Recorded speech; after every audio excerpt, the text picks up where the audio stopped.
Le but de cette vidéo, c'est de comprendre pourquoi a puissance moins n est l'inverse de a puissance n, a puissance 0 égale 1 et a puissance 1 égale a. Tu as dû rencontrer déjà ces notions-là dans le cours sur les puissances. Attention, pour comprendre cette vidéo, regarde d'abord la vidéo que j'ai faite sur l'inverse d'un nombre. Pour essayer de comprendre un peu ces notations qui sont très abstraites, on va parcourir ce que j'appelle l'échelle des puissances des deux. Tu vas voir pourquoi j'appelle ça l'échelle des puissances de 2.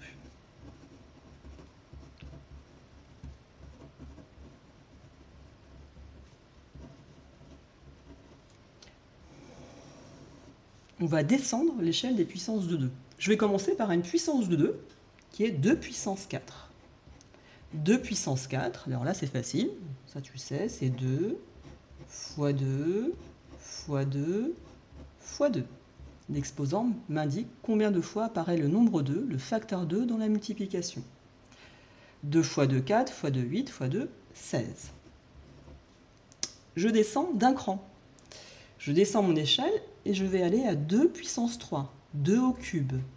2 puissance 3, tu le sais aussi, c'est 2 fois 2 fois 2. 2 fois 2, 4 fois 2, 8. Je vais tout de suite regarder ce qui se passe. Quand je passe de 16 à 8, je divise par combien? Tu le sais, je divise par 2. 8 étant la moitié de 16. Donc quand je passe de 2 puissance 4 à 2 puissance 3, je divise par 2. C'est comme si je passais de 16 à 8. 16 divisé par 2, 8.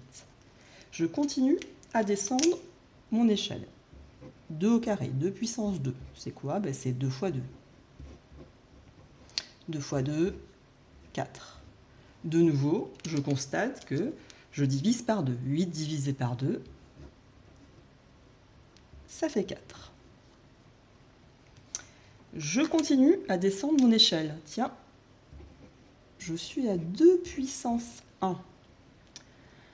D'après la définition que tu as prise en cours, 2 puissance 1, ça devrait donner 2. Je remplace a par 2, 2 puissance 1, ça devrait donner 2. Vérifions. Si je suis mon échelle, j'ai vu que dès que je descends d'un cran d'échelle, je divise par 2. Donc, si je prends 4 et je le divise par 2, ça me donne combien? Ça, tu le sais, ça fait 2. Tiens. Voilà, là, on peut justifier à partir de cet exemple-là pourquoi les mathématiciens, ils se sont dit 2 puissance 1, c'est 2. D'accord? Et donc, quel que soit le nombre, et là, il peut être nul ou pas nul, tout ce que tu veux, un nombre à la puissance 1, ça fera toujours le nombre. Donc là, déjà, ça justifie, en tout cas sur un exemple, pourquoi a puissance 1, c'est égal à A. Je continue à descendre mon échelle. Qu'est-ce qu'on va rencontrer comme puissance de 2? 2 puissance 0. 2 puissance 0. De nouveau, qu'est-ce que je me dis? J'étais à 2. Pour descendre mon échelle, je divise encore par 2. Je pars de 2, je le divise par 2. 2 divisé par 2, ça fait 1. Parce que 1 fois 1, 2. Donc 2 puissance 0, ça fait quoi? Ça fait 1. Voilà pourquoi c'est les mathématiciens, ils ont choisi cette convention-là. Elle est logique, elle est cohérente. Et là, quel que soit le nombre, à la puissance 0, attention, ça ne fait pas 0.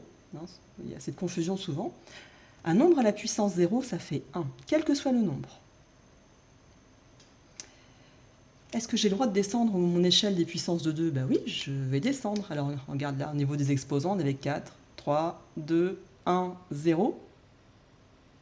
J'ai que des nombres entiers. Si je descends de 1, je vais être à 2 puissance combien? Je vais être à 2 puissance moins 1. 2 puissance moins 1. Tiens. Alors, pour savoir ce que ça fait, je sais que quand je passe d'un barreau d'échelle à l'autre, je divise par 2. 1, je vais le diviser par 2 également. 1, si je le divise par 2, qu'est-ce que ça me donne? La moitié de 1, c'est 0,5. Bon, là, on n'a pas trop envie de mettre des nombres à virgule. Quelle est l'écriture sous forme de fraction de 0,5? Je te laisse réfléchir, mais j'en suis sûre que tu le sais, c'est un demi.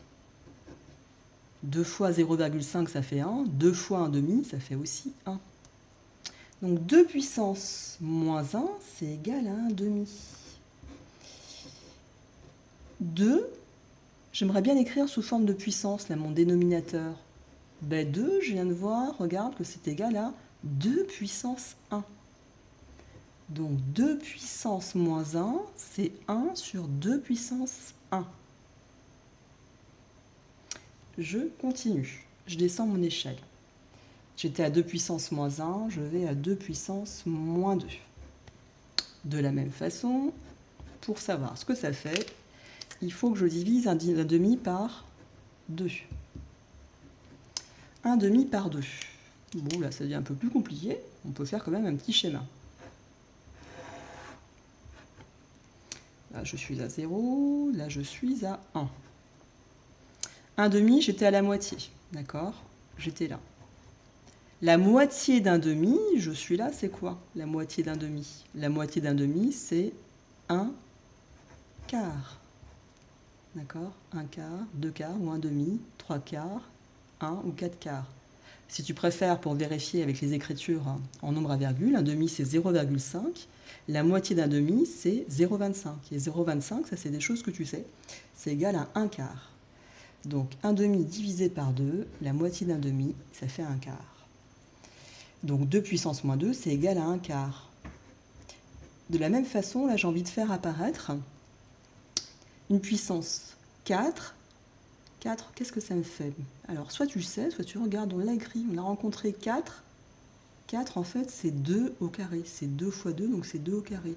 Donc, 2 puissance moins 2, c'est 1 sur 2 puissance 2. C'est la même chose. Je continue à descendre mon échelle. 2 puissance moins 3.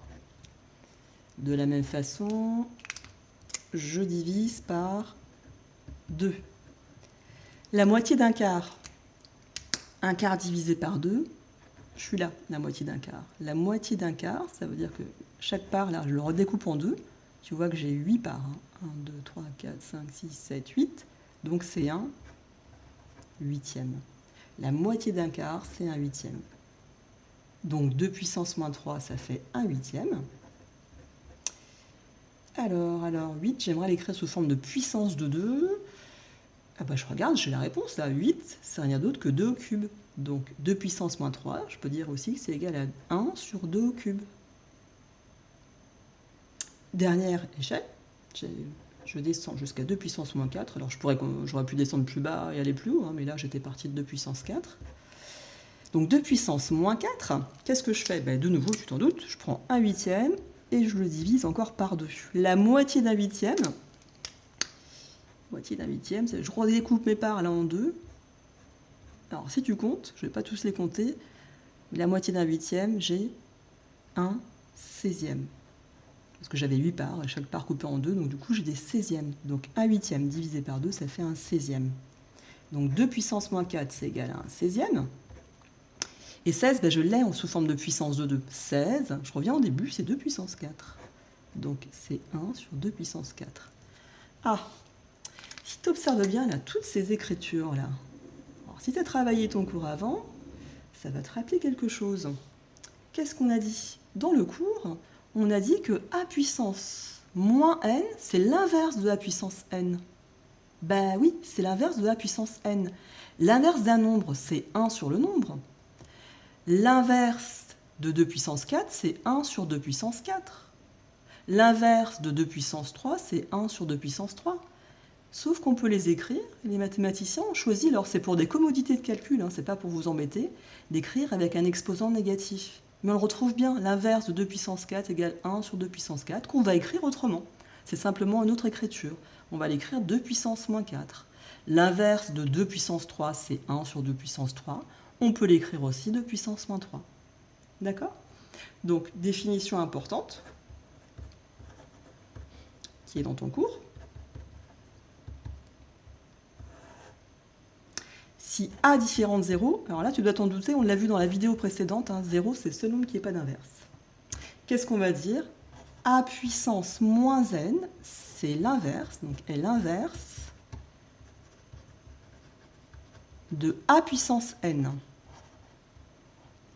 L'inverse de la puissance n, avant qu'on connaisse cette écriture, on l'écrivait 1 sur a puissance n. C'est pour ça qu'on peut dire que a puissance moins n, c'est égal à 1 sur a puissance n.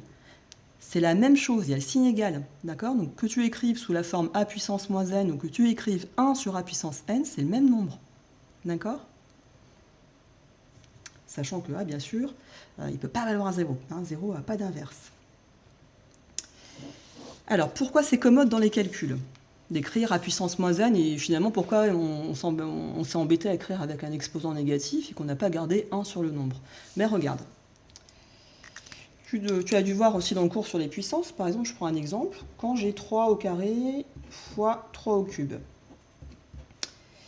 Je peux décomposer, dire que c'est 3 fois 3, là, qui remplace 3 au carré, fois, encore 3 au cube, donc 3 fois 3 fois 3. D'accord?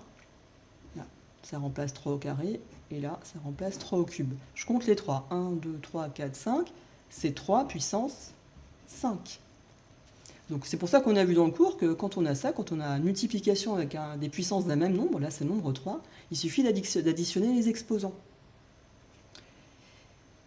Si je prends 2 puissance moins 2 fois 2 puissance 2, qu'est-ce qui se passe?